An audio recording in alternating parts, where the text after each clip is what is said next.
All right. Well, we have the honor of having Sally Evans in this show, who beat both Dave and me at the Moth Grand Slam. I think Deena's next. Oh my gosh, I'm so sorry. Yeah, It's yeah. Deena next. I apologize. I'm just ready to slam Sally for beating us. I'm sorry, Deena. It's my bad. I was just so moved by the whole sorority situation that anyway. So we have Deena, who's coming to the stage next. Deena Heller was actually raised in New Jersey, as well as my Garden beloved. State, yeah. So New Jersey represent tonight. But she lived her adult life in Chicago, which is an awesome city. And she and her husband have recently moved to Louisville for a new adventure. She's a classroom teacher by trade, and as a fellow classroom teacher, shout out, it's a crazy life, but a performer at her core. Her primal needs to create, sing, and storytell are coming out of hibernation after many years of being pushed to the side. Most recent credits were various roles in high school musicals, lots of college and improv and sketch comedy, and being a very exuberant curtain puller for her students' production of The Wiz. And because Louisville is the tiniest big city in the world, of course we run into her at our synagogue. Even though I promise there's more than one synagogue in Louisville. There really, really is. There's like 1.5. And yeah, of course we're at the same synagogue. Yeah. So anyway, please welcome to the stage, Deena Heller. Thank you so much. I'm also so moved by Ashley's story. I didn't get to meet you beforehand, but part of me wants to be like, I found my nerd flock, just like I can leave the stage and not tell my story. But I want to talk to her more after. Okay, so in the late 90s, early 2000s, my parents got me it looked like a jelly shoe. It was one of those cordless phones, purple, kind of see-through, and the hope was that I would start calling people and that people would start to call me. Really sweet, right? Yeah, really, really sweet. And people did call me, for homework questions and that kind of thing, but that was kind of it. And I tell you this because high school felt kind of lonely, and that's probably true for a lot of people. I hope that it's, a common experience. But I want to clarify a little bit. I was doing okay in high school. I was a little bit of a nerd queen. I don't want to, brag too much, but I want your sympathy to go to the right place. So, for example, I killed it at open mic nights in high school. I was invited to prom 1 year early by a very nice nerd. The English department gave me this vest, which I wore. Oh, no. But thank you. No, we can talk about it too. But I actually wore this and confidently and felt really good about it. I was doing okay for myself. But I felt lonely in classes because I didn't have any friends in my classes. They were all in different classes, and so I'd see them before school, after school, but during the day, it was just like me and my backpack. And it's not like kids were mean. I'm thinking specifically about my 11th grade English class. It's not like anyone was like, go Chaucer yourself over there, go be the lone Beowulf in that corner. It wasn't anything like that. But I didn't have anyone to talk to, and and those 3 minutes before the bell rang, those were hell for me, because everyone was standing in little circles, talking, chatting, having fun, and I'd find a seat, and I'd be like, what do I do? So I got really good at rummaging in my backpack looking for something, and I got really good at doing homework and reading books while I was listening into conversations and making long lists and schemes of the costumes I was going to wear to school, but that was kind of what I did. And so then one day, my amazing 11th grade English teacher gave us an assignment that wasn't just going to be me scribbling on a notepad by myself. I had to call someone. I was very excited about this. It was Poetry Month, and to kick it off, we had to call someone in our class, read a poem to them over the phone, and then hang up. And I'm like, this is my moment. I'm going to read the best poem in the world. I'm going to read it to someone who's probably cooler than I am. And then the next day, I too will stand in a circle and talk about something for those 3 minutes before class started. And so I go up and I'm like, okay, I'm just gonna pull a name, and it's Sam. And this is such a great pick because Sam is approachable but still very cool, a great dresser. It's gonna be good. So I go home and now I have to pick a poem. Can't go for What's the Two Roads in the Wood guy? Help me out here.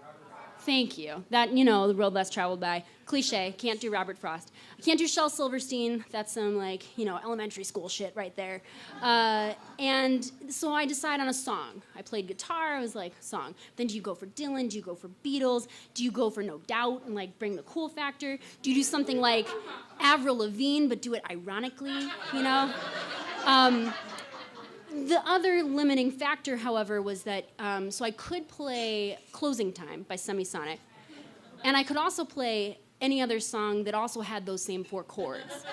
So after really, you know, digging into the songbook, I decided on this Australian country singer named Casey Chambers. So I practiced a couple times, I get ready, I'm sitting on my bed, I've got my guitar on my knee, purple phone, ready to go, dial the number, it rings, I'm like, oh my God. Someone picks up, hello? Hi, is Sam there? One moment. And I wait, and then he's on the phone, he says, hello? And I say, hello, this is your evening poetry phone call, strum. And I sing this song.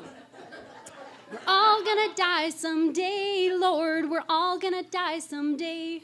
Mama's on pills, Daddy's over the hill, but we're all gonna die someday. Well, it hurts down here on earth, Lord, it hurts down here on earth.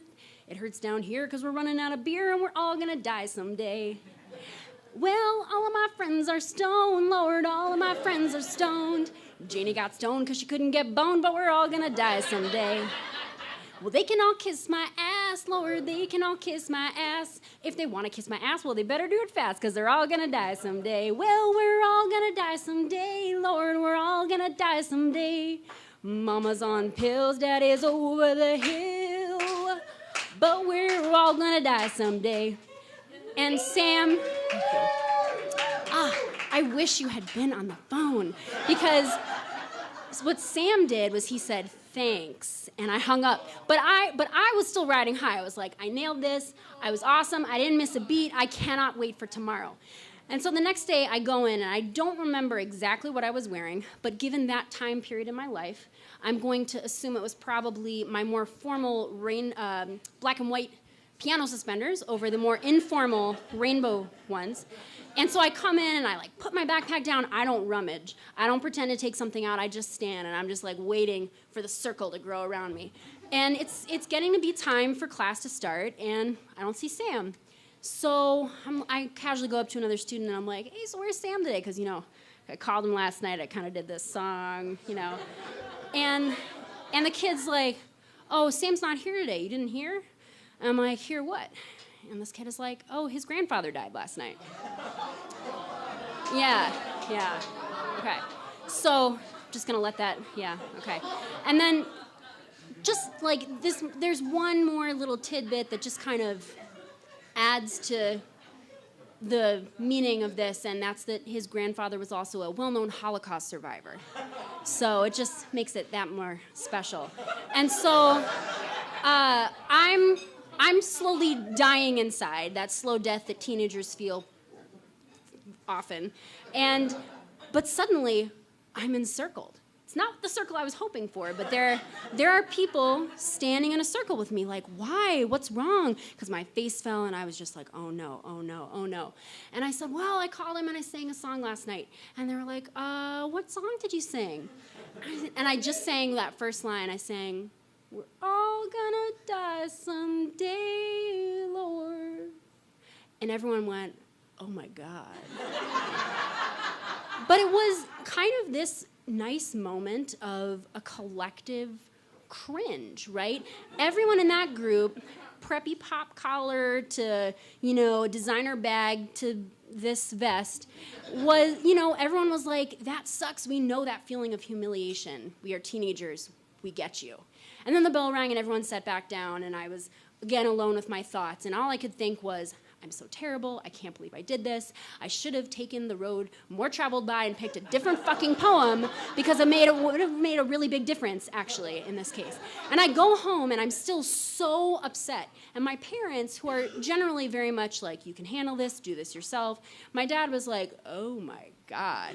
And he did a really kind thing, and he actually called Sam's mom the next morning, they were just about to leave for the funeral, and he, gave our condolences and said he was so sorry. And Sam's mom was like, we know Deena wouldn't do that on purpose. We totally get it. It's okay. Thank you so much. But when Sam came back to school, I didn't say anything to him. I actually didn't talk to him for the rest of that year, not for all of senior year. I was just too embarrassed, and that sucks. I don't know if he remembers this story. I don't know if he feels upset about it the way I do when I think about it. I don't know if he can laugh it off. I don't know any of that because I never talked to him.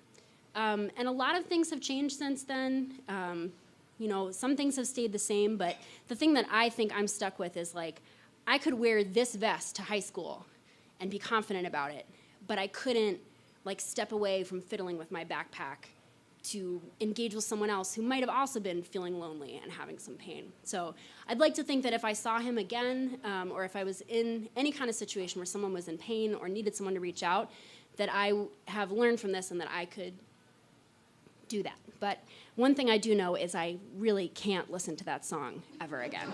Thank you so much.